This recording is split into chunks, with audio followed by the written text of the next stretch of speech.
दोस्तों कहानी को आगे बढ़ाते हैं और जानते हैं कि छोटा मटका T126 की जो सबसे बड़ी पहचान है, जो उसका अपर लिप का एक हिस्सा गायब है, वो कैसे हुआ। तो वो मोगली नाम के एक डोमिनेंट मेल से फाइट की जो है निशानी, आप उसको क्या कह सकते हैं। और छोटा मटका जो है T126, इसने बफर एरिया को चुना जहाँ पे इसके लिए शिकार बहुतायत में था।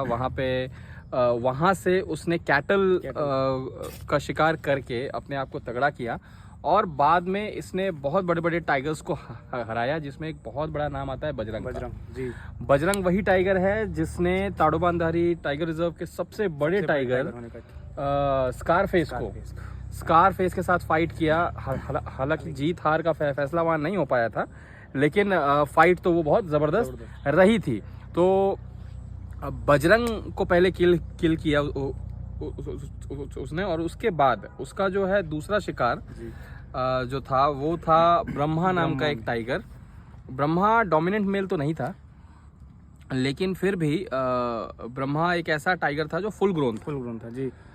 और दोनों की फाइट में ब्रह्मा की डेथ होती है, लेकिन छोटा मटका को जिस प्रकार की चोट आती है उस पे आपका क्या कहना है। वो क्या यही चोट रीज़न थी उसके इस जू तक पहुंचने की? जी 2025 की मई की बात है, जब ब्रह्मा टाइगर के साथ छोटा मटका का फाइट हुआ था। तो उस फाइट में ब्रह्मा मेल तो मारा गया था, लेकिन साथ ही साथ ब्रह्मा मेल जो था काफ़ी हैवीली बिल्ड होने की वजह से छोटा मटका को एक अच्छा फाइट बैक दिया और उसके लेफ्ट पैर में, पाँव के ऊपर में बहुत ज़्यादा इंजरी हो गया था। लिम्पिंग मोमेंट उसका बहुत ज़्यादा टूरिस्ट ने देखा, लेकिन उसके बावजूद छोटा मटका जो था अपनी टेरिटरी मार्क करना छोड़ा नहीं। एक डोमिनेंट मेल की निशानी थी। प्लस उसकी जो मेट थी झरनी टाइगर्स के साथ भी वो साइटिंग दिखा, किल भी उसने किया। लेकिन उसका जो चोट था वो ग्रेजुअली बढ़ता गया, धीरे धीरे बढ़ता गया।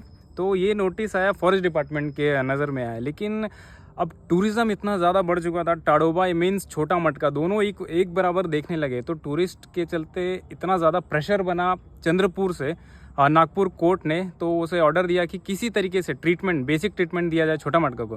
दोस्तों बेसिक ट्रीटमेंट तक भी ठीक है अगर एक हद तक देखा जाए, हालांकि वो भी नहीं होना चाहिए। लेकिन उसके बाद जो हुआ वो ज़्यादा कंट्रोवर्शियल है और इस पे हम बात करने वाले हैं इसके नेक्स्ट पार्ट में। इंतज़ार कीजिए और कमेंट करके बताइए अपनी राय।